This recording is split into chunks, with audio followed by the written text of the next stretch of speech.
To alhamdulillah, abin da ya fara bani sha'awa akan harkar shi'iri, na yi nazari da dogon tunani. Ka tashi matashi, kowa da siffar da take rike shi. Akwai abokananmu masu ƙwallo, akwai wanda suka ƙware wajen harkar rawa, akwai masu son wasu ake cewa ko balisa, haka da kowa da abin da ya ɗauka. Domin gaskiya na ga harkar shi'iri, alhamdulillah, an ce yabo ne na manzo Allah sallallahu alaihi wasallam. Kuma wannan yabon in dai ka yi shi da kyakkyawar niyya, to alhamdulillah ban ga wani aibu a cikinsa ba. Abu ne wanda za ka yi shi lillahi billahi, ka faranta wa zuciyarka kuma ka faranta wa su akan yin ta kango yadda take da amshi ba zube ba. To gaskiya dai irin ta nake dan akwai sirri na akwai sayyidar mace na wannan gasidar alhamdulillah idan ina rera ta na kan samu. Alhamdulillah babbar nasara dai da aka samu shine kyakkyawan alaƙa da mutane.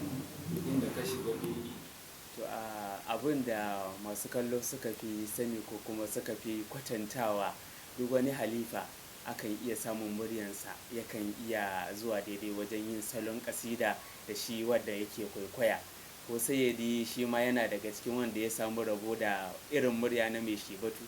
to alhamdulillah murya dai to ni dai ba zan iya cewa na samu ba, amma dai kuma al'umma sukan iya cewa a nan gurin ya yi kama da kasidar sayyadi, nan gurin ya yi kama haka ne.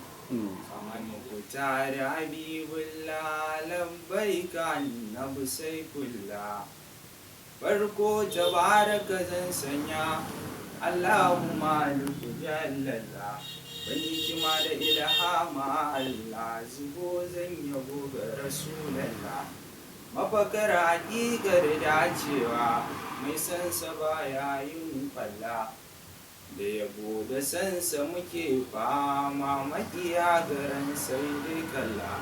Salati kayo ga rasulallah, marashin faɗo marashin tamka, farkon zuwa ƙarshe a zuwa shi ne ya zo a zukurinka.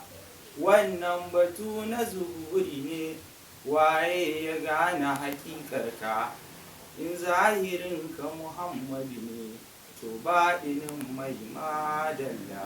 Masha Allah, sai da aiko ni sai na ji kamar na fara takawa da rawa saboda wannan baituka da suka ratsa zuciya, sai mu ce Allah shi cikin wannan shirin na ba wa ɗan uwana shahirai da masoyansu shawarwari da ya dace. Duk abin da za ka yi shi lillahi billahi, kuma duk abin da za ka yi wanda zai jawo suka ga addininka ko kuma ɗariƙar da kake ciki ka guje masa. Shi ne shafan shehu Tijjani, sabon shehu Ibrahim. Wani idan muka tsaya akan haka, insha Allah duk inda ake so a cimma za a cimma.